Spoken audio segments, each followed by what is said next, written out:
नमस्कार और स्वागत है आपका आपके अपने ही यूट्यूब चैनल बीएड एग्जाम पर। और दोस्तों, आज इस वीडियो में हम लोग डिस्कस करने वाले हैं वो बहुत ही महत्वपूर्ण प्रश्न जो कि आपके लॉन्ग आंसर टाइप क्वेश्चन में कई बार पूछा गया है।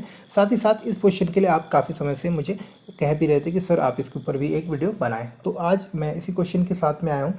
खास बात यह है कि इस वीडियो को यानी कि इस क्वेश्चन को अगर हम बात करें, इस क्वेश्चन को डिस्कस करते वक्त मैं आपको ये भी चीज़ें बताऊँगा कि अगर आपका इस प्रकार का प्रश्न या यही सेम प्रश्न जैसे कि discuss Harvard gardener theory of multiple intelligence, यानी कि गार्डनर का बहुबुद्धि का जो सिद्धांत है, इसके बारे में आपको बताएं। अगर यही प्रश्न आपका जो है 2 नंबर के प्रश्नों के हिसाब से यानी कि very short answer type question में आ जाए, तब कितना लिखना है। शॉर्ट आंसर टाइप क्वेश्चन में आ जाए जिसके कि शब्द सीमा आपकी 200 शब्दों की होती है, तब कितना लिखना होता है हमें, यानी कि किस तरह से आप उत्तर को लिख सकते हैं। इसके अलावा अगर यही प्रश्न आपके जो आपका लॉन्ग आंसर टाइप क्वेश्चन जिसमें कि शब्दों की सीमा करीब 500 शब्दों की होती है, उसमें जब आपको लिखना हो तो आपको कितना लिखना है, तो इसको हम लोग अभी समझेंगे भी और साथ ही साथ ये थ्योरी क्या है उसको भी समझने का प्रयास करें। इसके बाद मैं आपको डिस्लेक्सिक्स यानी कि डिस्लेक्सिया क्या है और बुद्धि क्या है, रुचि क्या है, उसके बारे में भी जो क्वेश्चन आपका पूछा गया उसको भी हम इस टॉपिक के बाद उसको ही डिस्कस करने वाले हैं। तो वीडियो को पूरा देखें ताकि आप उसको भली भांति समझ पाएंगे। तो पहले देख लेते हैं। देखिए, ये जो बहुबुद्धि का सिद्धांत है, जो theory of multiple intelligence was first presented in year 1983 bye Harvard gardener. तो हार्वर्ड गार्डनर ने ये जो सिद्धांत है कब दिया था? इन्होंने ये सिद्धांत जो है 1983 में प्रतिपादित किया था। कब किया था? जब वो अपनी बुक का जो है लॉन्चिंग कर रहे थे, विमोचन कर रहे थे। बुक का नाम क्या है? The frames of mind. तो इस बुक के लॉन्चिंग के समय में इन्होंने जो है थियरी ऑफ मल्टीपल इंटेलिजेंस को भी सबके सामने प्रस्तुत किया। इसके अनुसार ये जो the theory of multiple intelligence proposes, क्या बोलता है ये?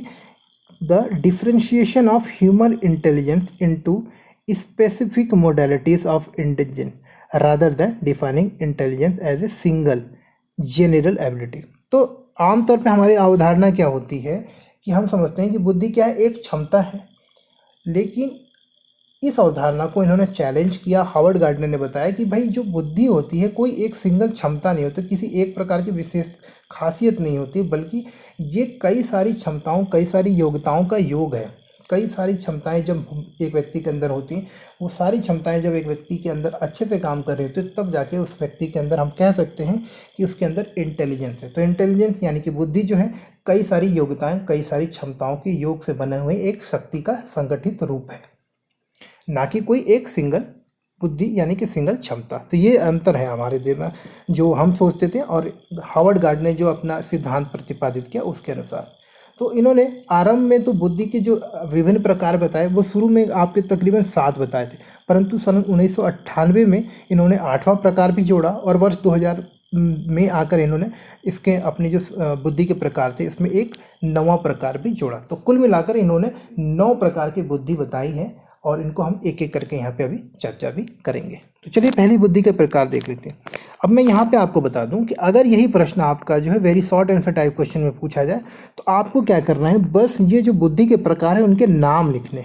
जैसे कि यहाँ पे लिखा है verbal linguistic intelligence, logical mathematical intelligence, इसके बाद आपका आएगा spatial intelligence, body kinesthetic intelligence, musical intelligence. तो सारे इंटेलिजेंस के आपको बस नाम लिखने। कब? जब ये क्वेश्चन आपका very short answer type question में आए तब। लेकिन यही क्वेश्चन अगर आपको शॉर्ट आंसर टाइप क्वेश्चन जिसमें कि 200 शब्दों में लिखना होता है या फिर आपका लॉन्ग आंसर टाइप क्वेश्चन में आए तो आपको अभी जो मैंने उत्तर लिखा है ये आपके शॉर्ट आंसर टाइप क्वेश्चन के हिसाब से बिल्कुल वर्ड वाइज भी रेडी है। तो अगर आपको आए परीक्षा में तो बिल्कुल आप इस तरह से भी लिख सकते हैं। और अगर यही प्रश्न आपका लॉन्ग आंसर टाइप क्वेश्चन में जैसा कि अभी पूछा गया है, अगर पूछा जाए तो थोड़ा सा इसको और एक्सप्लेन कर देना है, जो मैं अभी आपको बताता हुआ ही चलूँगा। तो मैंने यहाँ पे इस क्वेश्चन को शॉर्ट आंसर टाइप क्वेश्चन यानी कि 200 शब्दों के हिसाब से लिखा है। इसको थोड़ा विस्तार करेंगे तो आपका ये क्वेश्चन जो है बिल्कुल 500 शब्दों के हिसाब से भी तैयार हो जाएगा। तो समझते हैं और इसको हम लोग समझते चलेंगे। देखिए, तो बुद्धि के इन्होंने जो प्रमुख प्रकार बताए उनको एक एक करके हम लोग यहाँ पे समझते हैं। तो पहला प्रकार है वर्बल लिंग्विस्टिक, जिसे हम लोग भाषाई बुद्धि भी कहते हैं। अब देखिए यहाँ पे कुछ मैंने, जब ये आपका शॉर्ट आंसर टाइप क्वेश्चन लिखना है तो आप बहुत ज़्यादा एक्सप्लेन तो कर नहीं सकते। तो जब शॉर्ट आंसर टाइप क्वेश्चन में है यानी कि शब्दों की सीमा 200 हो तो आपको बस इस तरह से लिख देना है कि वर्बल इंटेलिजेंस के अंदर क्या होगा? Well developed verbal skill, sensitivity to sound, meaning and rhythms of word. इसी तरह से जो भी दूसरे भी क्वेश्चन आते हैं ना, तो आपको बस इतना मेन पॉइंट्स लिखने हैं। तो इसमें लिखेंगे क्या, मौखिक भाषाई बुद्धि अच्छी तरह से विकसित मौखिक कौशल और ध्वनियों, अर्थों को समझना और शब्दों की लय के प्रति संवेदनशीलता को दर्शाता है। लेकिन अब यही क्वेश्चन जब अगर आपके शॉर्ट आंसर टाइप के अलावा लॉन्ग आंसर टाइप में आ जाए, तो आप इसमें थोड़ा सा और ऐड कर देंगे। आप लिखेंगे कि भाषाई बुद्धि में वाक्यों तथा शब्दों की बोध की क्षमता होती है। शब्दावली वोकैबुलरी जो होती है, शब्दों के क्रम के बीच में संबंधों को स्थापित करने या उनके बीच में जो संबंध है उसको पहचानने की क्षमता आदि सम्मिलित होती है। तो थोड़ा सा आप एक्सप्लेन और कर देंगे। अगली क्षमता क्या है, लॉजिकल मैथमेटिकल इंटेलिजेंस, इसे हम लोग तार्किक गणितीय बुद्धि भी कहते हैं। इसे समझते हैं। देखिए अब ये शॉर्ट आंसर टाइप के हिसाब से लिखना है, तो हम लोग क्या लिखेंगे भाई, हम लिखेंगे कि intelligence it is the ability, देखिए यहाँ पे लिखा है it is the ability to think conceptually and abstractly and the capacity to discern logical and numerical pattern। मतलब तार्किक बुद्धि के अंदर क्या आता है, अवधारणात्मक रूप से अमूर्त रूप से सोचने की क्षमता, तार्किक और संख्यात्मक पैटर्नों को समझने की क्षमता। तो जब आपका शॉर्ट आंसर टाइप क्वेश्चन में आया तो बस ये मेन पॉइंट्स लिखते हैं। लेकिन आपका जब ये लॉन्ग आंसर टाइप क्वेश्चन में आएगा तो थोड़ा सा और इसमें यहाँ ऐड करेंगे हम लोग। इसमें लिखेंगे कि यह जो बुद्धि होती है, इस बुद्धि में तर्क करने की क्षमता, गणितीय समस्याओं का समाधान करने की क्षमता, अंकों के क्रम यानी कि जो सीक्वेंस होता है उसके पीछे संबंध जो है, यानी कि एक नंबर दूसरे नंबर के साथ अगर कहीं लिखा हुआ है एक, जैसे 1 3 5 7 9 11, तो अगर ये कोई श्रृंखला दी है तो उसके पीछे क्या क्रम है, उसके बीच में क्या संबंध है, उसको समझने की हमारी क्षमता को दर्शाता है। अब चलिए आगे बढ़ते हैं हम लोग। तीसरा जो प्रकार है वो स्पेशियल विजुअल इंटेलिजेंस है। तो अभी हम लोगों ने पहला प्रकार देखा था आपका भाषाई बुद्धि, उसके बाद देखा हमने तार्किक गणितीय बुद्धि। अब हम लोग देख रहे हैं स्पेशियल विजुअल इंटेलिजेंस, जिसे हिंदी में हम लोग स्पेशियल इंटेलिजेंस या स्थानिक बुद्धि भी कहते हैं। ये देखिए स्थानिक दृश्य बुद्धि या स्पेशियल विजुअल इंटेलिजेंस। तो जैसा कि विजुअल से नाम से ही पता चल रहा है, इसके अंदर क्या होगा भाई, ये जो है capacity to think in images, यानी कि चित्रों के रूप में हमको चीज़ों को सोचने समझने की क्षमता। To visualize accurately and abstractly, किसी विषय के बारे में सोचना, उसके बारे में हम लोग मन में ही चित्रण कर लेना, उसके बारे में इमेजेस बना लेने की जो क्षमता होती है, इसे हम लोग कहते हैं स्पेशियल विजुअल इंटेलिजेंस, यानी कि छवियों और चित्रों में सोचने की क्षमता, सटीक और अमूर्त रूप से कल्पना करने की जो क्षमता होती है। ये कुछ आपके गुण हैं उन लोगों के जिनके अंदर जो आपकी स्थानीय बुद्धि या स्थानीय दृश्य बुद्धि होती है। तो ये बुद्धि का एक प्रकार है, यानी कि ऐसे लोग जो कि दिमाग में ही किसी चीज़ के बारे में इमेज बनाना शुरू करने की क्षमता रखते हैं, उसके बारे में पूरे सिचुएशन को जो है इमेज के रूप में समझ पाते हैं। तो अगर इसको थोड़ा सा एक्सप्लेन करके लिखना हो तो आप लिख सकते हैं कि इसमें स्थानीय चित्र यानी कि स्पेशल फिगर को मानसिक रूप से परिवर्तन करने की क्षमता होती है। अर्थात कि अगर आप किसी जगह गए हैं या अभी कहीं जाने वाले हैं, तो आप उसके बारे में पहले से ही अपने दिमाग में कुछ इमेज बनाना शुरू कर देते हैं। उसको कैसे बनाएंगे, जो भी जानकारी आपके दिमाग में उसके बारे में पहले से है, उसके आधार पे आप इमेज बनाना शुरू कर देते हैं। या फिर कोई चीज़ आप देख कर आए, उसे पुनः अपनी नई जानकारी के साथ जोड़ के एक नए तरीके का इमेज बनाने की क्षमता जो होती है, ये आपकी स्थानीय बुद्धि क्षमता कहलाती है। अगली जो क्षमता है इसे हम लोग बोलते हैं बॉडीली काइनेस्थेटिक इंटेलिजेंस, यानी कि शारीरिक गति की बुद्धि। अब ये जो शारीरिक गति की बुद्धि होती है, इसके अंदर हम लोग क्या होता है, किसी के शरीर की गतिविधियों को नियंत्रित करने और वस्तुओं को कुशलता से संभालने की क्षमता होती है। तो अगर आपका शॉर्ट आंसर टाइप में आए तो बस इतना लिखें, और अगर लॉन्ग आंसर टाइप में आए तो इसको थोड़ा सा एक्सप्लेन और कर देंगे। और हम क्या लिखेंगे यहाँ पे कि इस तरह की बुद्धि में अपनी शारीरिक गति पर नियंत्रण रखने की क्षमता आती है, साथ ही साथ वस्तुओं को सावधानीपूर्वक एवं कुशलतापूर्वक स्किलफुली उन्हें घुमाने, उसे उपयोग करने की क्षमता शामिल होती है। जैसे कि भाई क्रिकेट का बैट चलाना, फुटबॉल खेलना, घोड़े को चलाना या कुल्हाड़ी चलाना, इस तरह के जो कौशल होते हैं वो सारी चीज़ें आती हैं। इस तरह की बुद्धि जो है नर्तकी में, व्यायाम, जिम्नास्ट जो होते हैं, डांसर्स जो होते हैं, उन लोगों के अंदर होती है। क्योंकि इसमें क्या होता है, अपने शरीर के ऊपर नियंत्रण करने की क्षमता होनी चाहिए। स्पोर्ट्स पर्सन जितने होते हैं उनके अंदर ये जो इंटेलिजेंस होता है वो होता है, क्योंकि वो अपने शरीर के बारे में ज़्यादा से ज़्यादा जान पाते हैं। तो इस तरह की बुद्धि की आवश्यकता क्या होती है, किनको होती है, खिलाड़ियों को होती है, टेनिस खिलाड़ी को होती है, न्यूरो सर्जन्स को होती है, जो आर्टिस्ट होते हैं, जो शिल्पीकार होते हैं, उन लोगों को होती है। क्योंकि उन्हें अपनी शारीरिक गति को नियंत्रित करके किसी चीज़ को प्राप्त करना होता है। अगर एक कलाकार है उसको अगर अपने हाथों की चोट के ऊपर नियंत्रण ना हो, या एक शल्य चिकित्सक जो न्यूरो सर्जन है अगर वो अपने हाथों के ऊपर कंट्रोल नहीं कर पाएगा तो वो सही से ऑपरेशन नहीं कर पाएगा। तो जो शारीरिक गतिक बुद्धि होती है, बॉडी काइनेस्थेटिक इंटेलिजेंस होता है, वो इस तरह के लोगों के लिए ज़रूरी होता है। डॉक्टर्स के लिए, खिलाड़ियों के लिए, स्पोर्ट्स पर्सन के लिए, आर्टिस्ट के लिए। तो ऐसे लोग के अंदर ये वाली जो बुद्धि की जो प्रकार है वो ज़्यादा प्रबल होता है, ज़्यादा स्ट्रांग होता है। अब आगे बढ़ते हैं। अगला जो प्रकार है वो है हमारा सांगीतिक बुद्धि, जिसे हम लोग म्यूजिकल इंटेलिजेंस भी बोल सकते हैं। जी हाँ, तो म्यूजिकल इंटेलिजेंस जैसा कि नाम ही बता रहा है आपका, ये क्या है? It is the ability to produce and appreciate rhythm, pitch and timbre, यानी कि संगीत की बुद्धि। यहाँ पे देखते हैं तो संगीत की बुद्धि, लय, पिच और लकड़ी, यानी कि जो भी आसपास हमारे यंत्र होते हैं उनको चलाने की क्षमता, और म्यूजिक के प्रति हमारी समझ, म्यूजिक के प्रति हमारे लगाव को दर्शाती है। तो जिन लोगों के अंदर संगीत की बुद्धि होती है, म्यूजिकल इंटेलिजेंस होता है, वो संगीत, धुन, लय इनके प्रति आकर्षित होते हैं और उसको ज़्यादा समझ होती है। अब ऐसे लोगों के बारे में अगर हमको लिखना हो तो हम लिख सकते हैं, थोड़ा सा और एक्सप्लेन कर सकते हैं कि भाई संगीत बुद्धि जो होती है, सांगीतिक बुद्धि जो होती है, इस बुद्धि में मतलब पिच, लय, इन सारी चीज़ों के बीच में सही संबंध होना चाहिए। उसके बारे में लोगों को, मतलब जिन लोगों के अंदर ये क्षमता होती है उनको इसकी समझ ज़्यादा होती है। वे लोग अलग प्रकार के, विभिन्न प्रकार के जो आपके वाद्य यंत्र होते हैं उसको बजाना और उसको सही प्रकार से बजाना सीखने की जो प्रक्रिया होती है उसको सीख पाते हैं। जिन लोगों के अंदर म्यूजिकल इंटेलिजेंस होता है वो म्यूजिक को सीख पाते हैं, अच्छा गाना गाना सीख पाते हैं, वो अच्छे से गा पाते हैं, साथ ही साथ सारे यंत्रों को जल्दी से कुशलतापूर्वक चलाना भी सीख लेते हैं।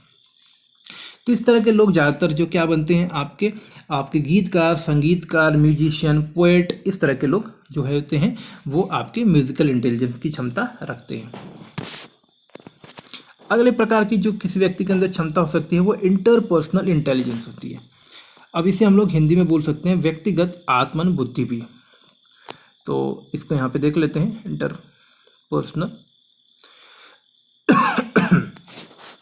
अब देखिए, सो इसके अंदर क्या होता है, इस तरह की बुद्धि में आप अपने मतलब इसको पढ़ लेते हैं, पहले डेफिनेशन को भी देख लेते हैं। It is the capacity to detect and respond appropriately to the moods, motivation and desires of other. तो इंटरपर्सनल का मतलब कि इस तरह की बुद्धि जिन लोगों के अंदर होती है, पारस्परिक बुद्धि जिसके अंदर होती है, वो क्या करता है, दूसरे के बारे में समझने में, दूसरे के मनोदशा, उसके भावनाओं, उसके मूड को समझने की क्षमता रखता है। उसको देखकर, उसके हाव भाव को देखकर ही समझ जाता है कि अगर उस व्यक्ति के सामने दिमाग में क्या चल रहा हो। इस तरह के लोग, अगर आपको थोड़ा और एक्सप्लेन करना तो आप लिख सकते हैं कि इस प्रकार की जिन लोगों के अंदर क्षमता होती है वे लोग दूसरे के भाव को मॉनिटर करने, उनके इमोशंस को अच्छे से समझ पाते हैं। तो ऐसे लोग जो हैं आपके मानव व्यवहार को समझने वाले कामों में जुड़े होते हैं। जैसे कि ऐसे लोग अच्छे मार्केटिंग वाले लोग बन सकते हैं, ऐसे लोग अच्छे सेल्स पर्सन बन सकते हैं, ऐसे लोग जो है आपके दूसरे को समाधान दे सकते हैं, काउंसलर बन सकते हैं, गाइड बन सकते हैं। तो यहाँ पे देखा। अब हम लोग देखेंगे अगला जो प्रकार है, सातवां टाइप, वो है इंट्रापर्सनल, यानी कि जो व्यक्तिगत, अन्य, ये इसके अंदर होता है, मतलब खुद का। अब देखते हैं तो यहाँ पे क्या होता है, this area has to do with introspective and self reflective capacity. तो इंट्रापर्सनल जिसके अंदर आपकी बुद्धि होती है वो लोग अपने बारे में खुद सीख पाते हैं। ऐसे लोगों के अंदर अपना खुद आत्म विश्लेषण करने की क्षमता होती है। So this refers to have deep understanding of the self, deep understanding of the self, what one's strength और वीकनेसेस आर। मतलब ये जो क्षमता होती है जिसे हम बोलते हैं interpersonal skill, interpersonal intelligence, interpersonal बुद्धि, इसके द्वारा जिन लोगों के अंदर ये बुद्धि होती है वो अपने बारे में अच्छे से विश्लेषण कर पाते हैं। वो अपनी ताकत, अपनी क्षमताओं, अपने स्ट्रेंथ और अपने वीकनेसेस के बारे में परिचित होते हैं। तो ऐसे लोग अपने बारे में बेहतर तरीके से जानते हैं और अपने जीवन को किस तरह से नियंत्रित किया जा सकता है, ये गुण उनके अंदर होता है। तो इससे क्या होता है कि वो अपने जो भी काम करने होते हैं उसको और बेहतर और नियंत्रित तरीके से कर पाते हैं। उनका इमोशनल और साइकोलॉजिकल बैलेंस जो होता है काफ़ी अच्छा होता है। तो ऐसे लोग क्या करते हैं, मतलब अपने बारे में अच्छा काम कर पाते हैं, अपने जो व्यवहार होते हैं उसको कंट्रोल वे में कर पाते हैं। अगली बुद्धि का जो प्रकार है उसको देखेंगे यहाँ पे, नेचुरल इंटेलिजेंस, जैसा कि लिखा हुआ है यहाँ पे सर, प्रकृतिवादी बुद्धि। ये जो है इंटेलिजेंस का प्रकार है, इसे वर्ष 1998 में ऐड किया गया था। तो ये पॉइंट आप याद रखें यहाँ पे। अब यहाँ पे देखते हैं नेचुरल इंटेलिजेंस, जैसा कि नाम ही बता रहा है, प्रकृतिवादी बुद्धि। तो इसके अंदर क्या क्या होगा, इट इज़ द एबिलिटी। अब ये शॉर्ट आंसर में आए तो आपको इतना ही लिखना है, it is the ability to recognize and categorize plants, animal and other objects in nature. तो जिस व्यक्ति के अंदर नेचुरलिस्टिक इंटेलिजेंस में प्रकृतिवादी बुद्धि होता है, वो पेड़ पौधों के प्रति उसका लगाव होता है, वो पेड़ पौधों को आसानी से पहचान पाता है, विभिन्न प्रकार के जो पौधे होते हैं उनकी क्या खासियत है वो सारी चीज़ें वो समझ पाता है, जानवर कौन से प्रकार के किस प्रजाति से जुड़े हुए हैं, इनकी आयु क्या होती है, इस तरह के जितने भी प्रश्न होते हैं वो नेचुरलिस्टिक इंटेलिजेंस वाले लोगों को काफ़ी प्रभावित करते, काफ़ी आकर्षित करते हैं। तो ऐसे लोग जो हैं आपके पर्यावरण संबंधी जो भी रोजगार होते हैं या जो भी कार्य होते हैं उससे जुड़े होते हैं। जैसे कि ऐसे लोग आपके फॉरेस्ट से संबंधित एनजीओज में काम कर सकते हैं। ये लोग जो होते हैं आपके जानवरों को देखभाल करने वाले एनजीओ या देखभाल करने वाले लोग होते हैं। तो इस तरह के लोग जो हैं अब इस तरह के कामों में जुड़ते हैं जो पर्यावरण और जीव जंतु से जुड़ा होता है। अगला जो बुद्धि का प्रकार है उसे हम लोग बोलते हैं एग्जिस्टेंशियल इंटेलिजेंस, अस्तित्वगत बुद्धि, और ये वर्ष 2000 में ऐड किया गया था। तो ये याद रखें कि ये वर्ष 2000 में ऐड किया गया था, और ये जो कब ऐड किया गया था 1998 में। तो ये ध्यान रखें, आरंभ में मात्र 2 प्रकार की बुद्धि, 7 प्रकार की बुद्धि का मतलब टाइप बताया गया था, बाद में उसे जो है 2 और ऐड कर दिया गया 1998 और 2000 में। तो अब ये आखिरी जो प्रकार है इसे समझेंगे, एग्जिस्टेंशियल इंटेलिजेंस, जिसे कि हम लोग इस तरह की बुद्धि जिसके अंदर होती है वो क्या होता है, सेंसिटिव होता है और capacity to tackle deep question about the human existence. तो जिन लोग के अंदर अस्तित्वगत बुद्धि होती है वो मानव अस्तित्व के बारे में जो गहरे प्रश्न होते हैं उनको समझने का प्रयास करते हैं, उसके प्रति बहुत संवेदनशील होते हैं, उनके अंदर क्षमताएं होती हैं, जैसे कि वो ये प्रश्न का उत्तर ढूंढने का प्रयास करते हैं कि जीवन का क्या अर्थ है, व्यक्ति क्यों मरता है, और हम यहाँ पर अगर हैं धरती पे, हमारा जो अस्तित्व है, हम अगर जिंदा हैं, हमारा यहाँ पे जन्म हुआ तो उसके पीछे कारण क्या है। इस तरह के प्रश्नों को ढूंढने का प्रयास करते हैं, इस तरह के प्रश्न उनको परेशान करते हैं, और उनके प्रयास में ही, उनके समाधान में ही वो जो है जीवन में आगे बढ़ते हैं। तो ये आखिरी में 2 अलग अलग प्रकार के ऐड किए गए थे इंटेलिजेंस। तो उम्मीद करता हूँ आप ये 9 प्रकार के इंटेलिजेंस समझ गए होंगे। इसका पीडीएफ भी आपको यहाँ पे मिल जाएगा डिस्क्रिप्शन में, आप वहाँ से डाउनलोड कर सकते हैं। कोई डाउट हो तो आप प्लीज़ मुझे कमेंट करके भी बता सकते हैं। चलिए अगले प्रश्न में चलते हैं, जो कि यहाँ पर है, आप देख सकते हैं। अगला प्रश्न पूछा गया है, write short notes on dyslexics and interest. तो डिसलेक्सिक्स मैं बता दूं आपको, मैं यहाँ पे डिसलेक्सिया के बारे में बता देता हूँ आपको। डिसलेक्सिक वो लोग होते हैं जिनके अंदर डिसलेक्सिया की बीमारी होती है। तो जो व्यक्ति डिसलेक्सिया से प्रभावित है उसे डिसलेक्सिक्स कहते हैं। चलिए देखते हैं डिसलेक्सिया आखिर है क्या। इसके बाद देखेंगे अगला जो क्वेश्चन है वो है कि रुचि क्या है, इंटरेस्ट क्या होता है। तो ये क्वेश्चन इंग्लिश हिंदी दोनों में है, तो हम लोग यहाँ पे देख सकते हैं यहाँ पे। So dyslexia is a learning disorder. Dyslexia क्या है, आपका पढ़ने की क्षमता से संबंधित एक बीमारी है, एक आप बोल सकते हैं अक्षमता है। That involve difficulty in reading due to problem in identifying speech, sounds and learning how they are related to letters and words. तो यहाँ पे समझेंगे पहले डेफिनेशन को, तो इससे हम लोग बेहतर तरीके से समझ पाएंगे। देखिए डिसलेक्सिया क्या है, एक लर्निंग डिसऑर्डर है। तो यहाँ पे समझेंगे कि पढ़ने से संबंधित एक आपकी त्रुटि है, एक बीमारी है। इसमें एक होता क्या है कि कोई भी व्यक्ति जो है चीज़ों को सही प्रकार से पढ़ नहीं पाता। तो it involve difficulty in reading. क्यों होता है, क्योंकि व्यक्ति जो है सही प्रकार से जो स्पीच है यानी क ख ग घ, उनका जो उच्चारण करने का तरीका है वो नहीं समझ पाता। साथ ही साथ जो अलग अलग अक्षर हैं या अलग अलग शब्द हैं उनके बीच में क्या संबंध है, किस तरह से जो अक्षर होते हैं, क जैसे कैट है तो कैट को सी किस तरह से लिखना है वो ठीक से नहीं लिख पाते, या वर्ड्स की जो डिकोडिंग होती है, यानी कि कमल घर जाता है, इसका जो क्रम है, कमल के बाद घर और जाता है, वो ये क्रम को नहीं समझ पाते। वो लिखते हैं कमल जाता घर भी लिख सकते, जाता घर कमल कुछ भी लिख सकते हैं, क्योंकि उनको इस क्रम का भी पहचान नहीं हो पाता। तो इस प्रकार की जिन लोगों की समस्याएं होती हैं उनको हम लोग कहते हैं कि ये लोग जो है डिसलेक्सिया से ग्रसित है। तो डिसलेक्सिया को हम लोग रीडिंग डिसेबिलिटी भी कहते हैं। जी हाँ दोस्तों, डिसलेक्सिया को क्या कहते हैं, रीडिंग डिसेबिलिटी भी कहते हैं। Dyslexia affect the area of brain that processes the language. तो डिसलेक्सिया क्यों होता है, किस लिए होता है, डिसलेक्सिया का कारण इसलिए होता है कि डिसलेक्सिया के अंतर्गत हमारे दिमाग का वो हिस्सा प्रभावित होता है जो कि भाषा को प्रभावित करता है, भाषा को प्रोसेसिंग में मदद करता है। तो dyslexia affects the way the brain processes the written material making it more difficult to recognize spell and decode the word. तो जो लोग डिसलेक्सिया से ग्रसित होते हैं उनके दिमाग का वो हिस्सा जो कि भाषा को प्रोसेस करता है, भाषा को समझने में मदद करता है, भाषा के ज्ञान को समझने में मदद करता है, वो हिस्सा जो हमारा प्रभावित होता है, वो हिस्से में कुछ कमी आ जाती है, कुछ आप बोल सकते हैं कुछ त्रुटि होती है, जिसके कारण से जो चीज़ें हम लोग पढ़ते हैं, जो चीज़ें हमारे सामने लिखी होती है, उसको हम सही से पढ़ नहीं पाते, उसको सही से समझ नहीं पाते, और जिसके कारण हमें बहुत ज़्यादा समस्या होती है चीज़ों को पहचानने में कि सामने जो शब्द लिखा है वो क्या लिखा है। अगर कैट लिखा है तो जो लोग डिसलेक्सिया से ग्रसित हैं वो सही से कैट, मैट, डॉग अलग अलग शब्द और उनका क्या मीनिंग होता है उसको सही से समझ नहीं पाते। अगर समझ पाते तो सही से उसका उच्चारण नहीं कर पाते, और उच्चारण कर पाते हैं तो 2-3 शब्द अगर लिखे हैं तो वो आपस में किस तरह से जुड़े वो संबंध नहीं स्थापित कर पाते। तो इस तरह से डिसलेक्सिया जो है आपकी रीडिंग संबंधित यानी कि पढ़ने के संबंधित, पठन संबंधित जो बीमारी होती है। इसमें क्या करते हैं, हम अक्षरों को सही से पढ़ नहीं पाते, उच्चारण नहीं कर पाते, शब्दों के बीच में संबंध हम लोग नहीं समझ पाते, तो इस तरह की चीज़ें होती है। ये कुछ लक्षण भी हैं आपके।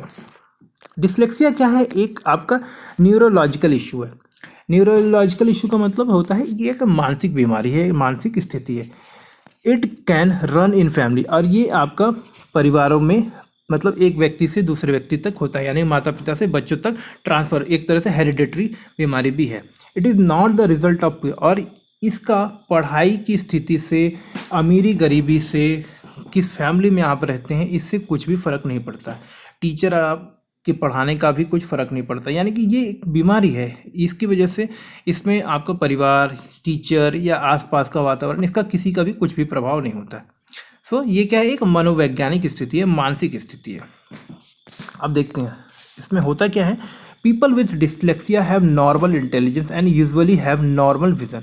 तो जो लोग डिसलेक्सिया से प्रभावित होते हैं, अब जैसा कि हमने आपको बताया कि ऐसे लोगों को क्या होता है कि शब्द सही से पढ़ने में दिक्कत होती है, सही से उच्चारण नहीं कर पाते। इसका मतलब ये नहीं होता है कि ऐसे लोगों के अंदर कोई जो मतलब बुद्धि की कमी है या फिर उनको जो देखने में कोई समस्या है, बल्कि जैसा कि मैंने आपको बताया कि ये लोग जो है इनको शब्द जो है उल्टे पुल्टे दिखते हैं, इन लोगों को शब्द जो है उनके बीच में संबंध स्थापित करने में दिक्कत होती है। तो ऐसा नहीं है कि ये लोग बेवकूफ़ होते हैं, ऐसे बहुत सारे लोग हैं। खासतौर पे मैं आपको बताऊं, बहुत सारे लोग ऐसे हैं जो बचपन में डिसलेक्सिया से प्रभावित थे, ग्रसित थे, लेकिन आगे चलकर वो जो है जीवन में बहुत महान वैज्ञानिक, बहुत बड़े उद्योगपति के रूप में भी आपके जाने गए हैं, जिसमें से एक नाम तो बहुत ही प्रचलित है और वो है हमारा एल्बर्ट आइंस्टाइन का।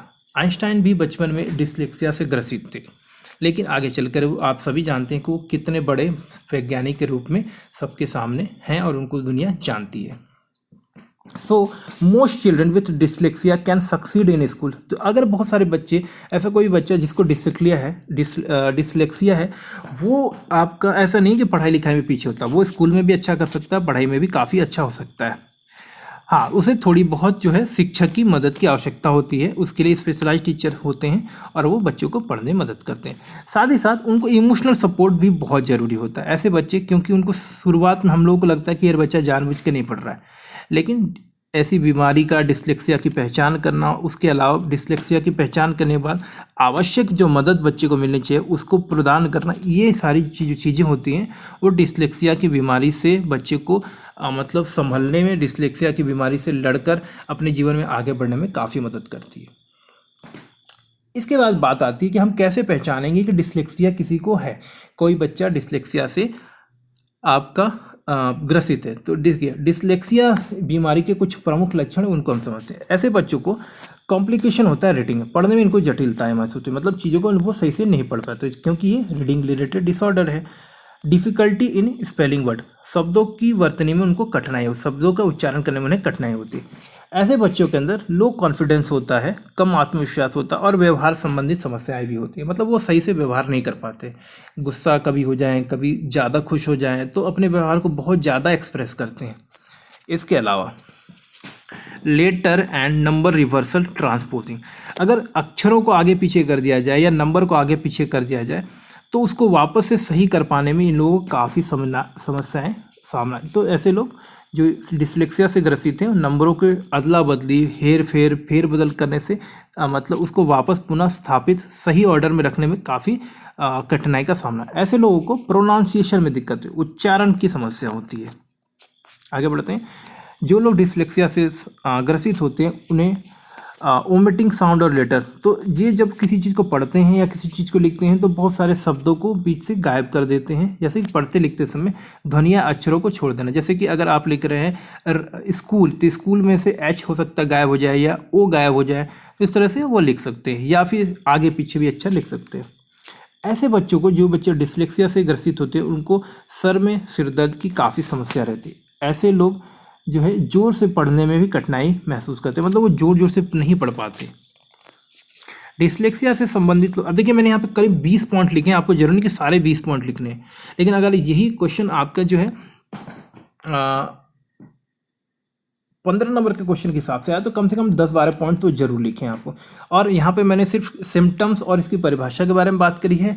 15 नंबर के क्वेश्चन में आ जाएं तो आपको क्या करना है, सिम्टम्स के अलावा इसका क्या इलाज किया जा सकता है, क्या डॉक्टरी इलाज हो सकता है, परिवार में किस तरह से मदद की जा सकती है, साथ ही साथ स्कूल का वातावरण किस तरह से हो कि जो कि हमें डिसलेक्सिया से जूझने में, डिसलेक्सिया की समस्या को दूर करके जीवन में आगे बढ़ने में मदद करे। तो वो सारे पॉइंट्स भी आपको ऐड करने पड़ेंगे। ऐसे बच्चों को लेफ्ट राइट में मतलब आइडेंटिफाई करने में दाएं और बाएं का भ्रम होता है।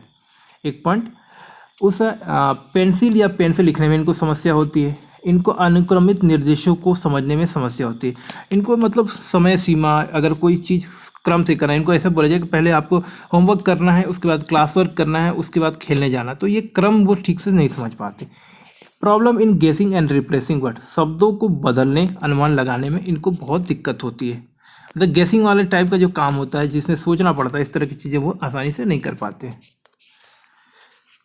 They are good at oral comprehension but weak at reading comprehension, बोलने में तो ये बच्चे अच्छे होते हैं लेकिन लिखने में यानी कि आपको पढ़ने में ये बच्चे काफ़ी कमज़ोर होते हैं। मतलब पढ़ने में कोई चीज़ दी है पढ़ने के लिए, रिटन चीज़ दी है, आपका किताब या पुस्तक पढ़ने को दे दिया तो इनको काफ़ी कठिनाई होती है।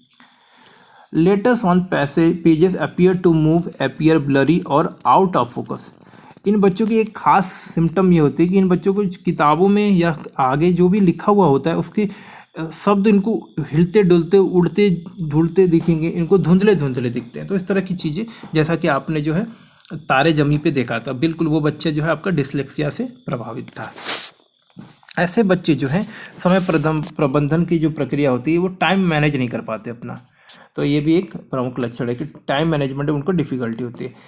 Inability to differentiate between speech sound, तो भाषा ध्वनियों के बीच में अंतर कर पाना उनको कठिन लगता है। जैसे क, ख, का, की, ये सारे जो अलग अलग उच्चारण होते हैं उनको इन पर कोई अंतर नहीं आता, समझ में आता है।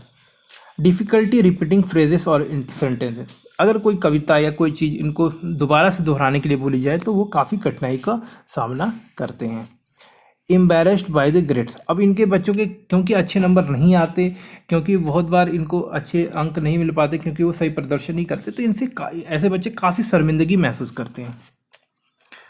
Flash card and memorisation don't work, अब ऐसे बच्चे जो फ्लैश कार्ड जैसे नहीं होता कि कुछ कार्ड में कुछ छोटी सूचना दी होती है और उसके आधार पे आप जो है और उसको एक्सप्लेन कर पाते हैं, ऐसे बच्चों को अगर इस तरह के कुछ एक्टिविटी में शामिल किया जाए या कुछ याद करने के लिए दिया जाए तो इनको काफ़ी परेशानी होती है। They are not able to read lower grade level, और ये अपने से या अपने से छोटे क्लासेस के बच्चों के साथ में ठीक से नहीं पढ़ पाते। ये कुछ प्रमुख कारण थे, कुछ प्रमुख लक्षण थे जिसके आधार पे आप पहचान कर सकते हैं कि बच्चा जो है आपका डिसलेक्सिया से ग्रसित है कि नहीं है। तो उम्मीद करता हूँ कि आपको जो है अभी डिसलेक्सिया की जो चीज़ें मैंने आपको बताया, डिसलेक्सिया की जो परिभाषा मैंने बताया, उसके जो लक्षण बताए वो आपको समझ में आ गए होंगे। परीक्षा में जब भी आए आप, तो इसमें से मैंने 20 पॉइंट्स बताए, आपको सारे 20 लिखने की ज़रूरत नहीं, इसमें से जो भी बेहतर पॉइंट आपको लगे आप उसमें से कोई 10 पॉइंट जरूर लिख दें। चलिए इस क्वेश्चन को कंप्लीट करते हैं, और अगला क्वेश्चन का जो हिस्सा है वो है इंटरेस्ट, यानी कि रुचि क्या है। तो interest refers to the love और attachment of a person towards something और ए पर्टिकुलर पर्सन। तो इंटरेस्ट क्या होता है, रुचि क्या होती है, किसी काम के प्रति, किसी व्यक्ति के प्रति, किसी विषय के प्रति जो हमारा लगाव होता है वो इंटरेस्ट कहलाता है।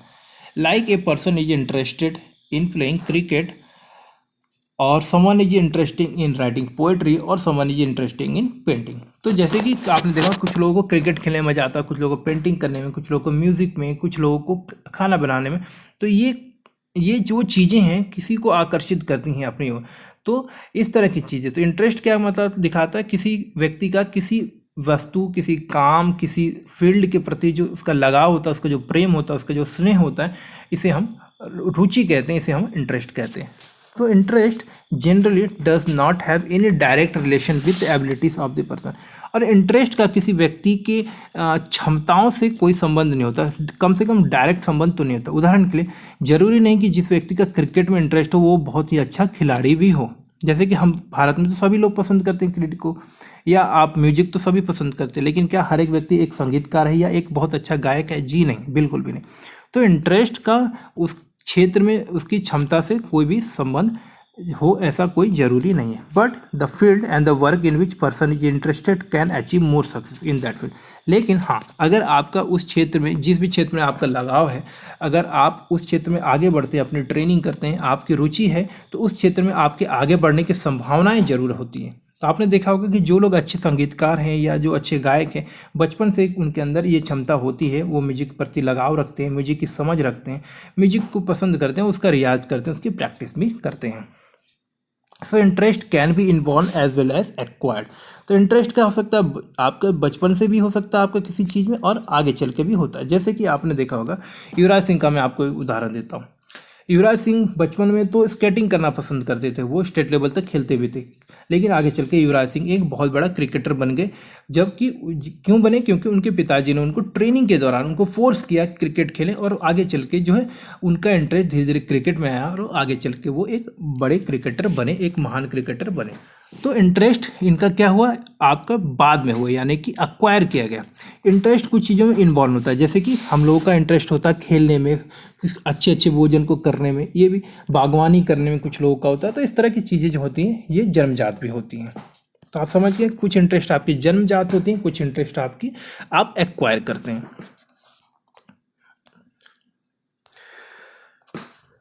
अब अगर गिलफोर्ड की हम लोग डेफिनेशन के रूप में देखें, अगर आपका ये क्वेश्चन आ जाए, आपको देखिए ये क्वेश्चन मैंने आपका जो है बिल्कुल उत्तर बिल्कुल रेडी रखा है, आप इतना ही लिख दें, आप आपकी जब परीक्षा में आए तो आपका उत्तर बिल्कुल ही पूरा हो जाएगा। रुचि किसी क्रिया, वस्तु या व्यक्ति पर जोर देने या उसके द्वारा आकर्षित होने या उसे पसंद करने तथा उसे संतुष्टि पाने की प्रवृत्ति है। तो ये गिलफोर्ड का जो परिभाषा है, ये आप बिल्कुल उसको ऐड करें। अब रुचि के मुख्य प्रकार भी हम लोग यहाँ पे देख लेते हैं।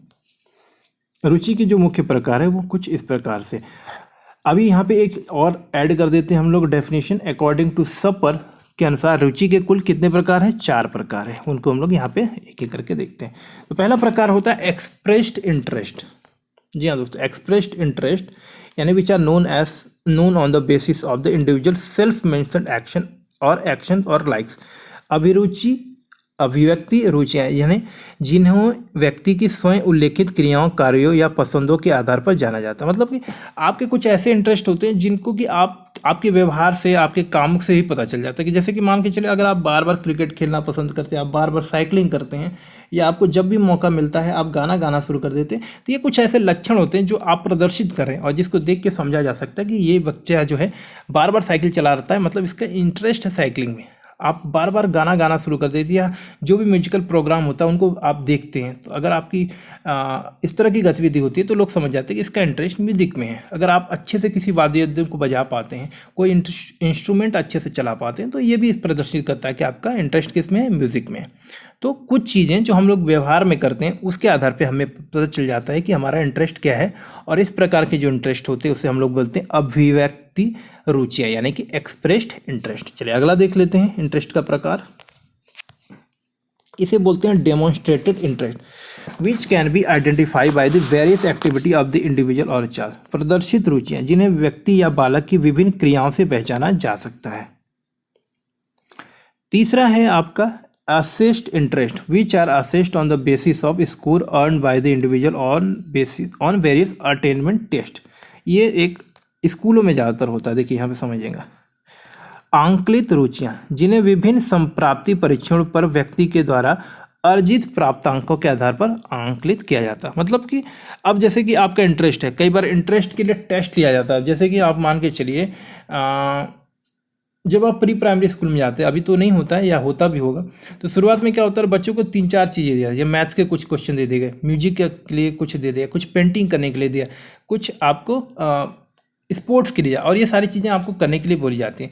इसमें से फिर देखा जाता है कि आप कौन से काम में इंटरेस्ट के साथ काम कर रहे हैं, मतलब अच्छा कर रहे हैं, और किस काम में आपका बिल्कुल भी मन नहीं लग रहा। तो इस तरह से भी कई बार जो है असेसमेंट के बेसिस में आपका इंटरेस्ट का पता लगाया जा सकता है। जिस काम में आपके अच्छे अंक आते हैं, जिस काम को आपने बेहतर तरीके से किया, इससे ये पता चलता है कि उसमें ये असेसमेंट हो पाता है कि हाँ भाई ये जो है आपका इंटरेस्ट है। तो असेसमेंट के आधार पर भी आपके इंटरेस्ट का पता लगाया जा सकता है। आखिरी जो प्रकार है आपका वो informed interest, which are measured with the help of approved interest list.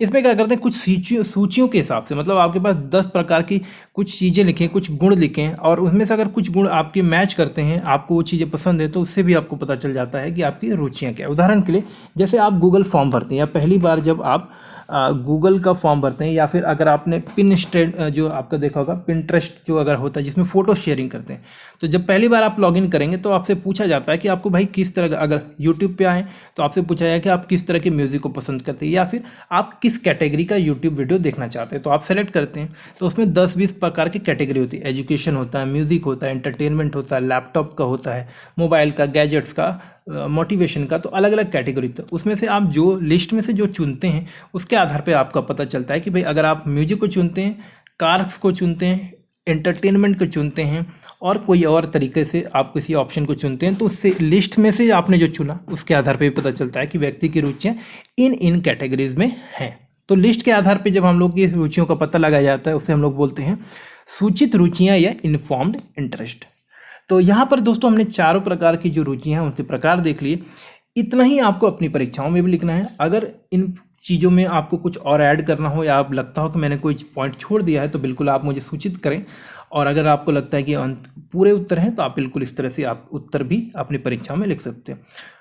तो मिलते हैं आगे एक और वीडियो के साथ में, जहाँ पर हम लोग कुछ और महत्वपूर्ण प्रश्न डिस्कस करेंगे, और फिर देखते हैं कि आपकी आगे वाली परीक्षाओं के संबंध में हम लोग क्या क्वेश्चन देख सकते हैं। तो मिलते हैं आगे अगले वीडियो में, तब तक के लिए नमस्कार और धन्यवाद।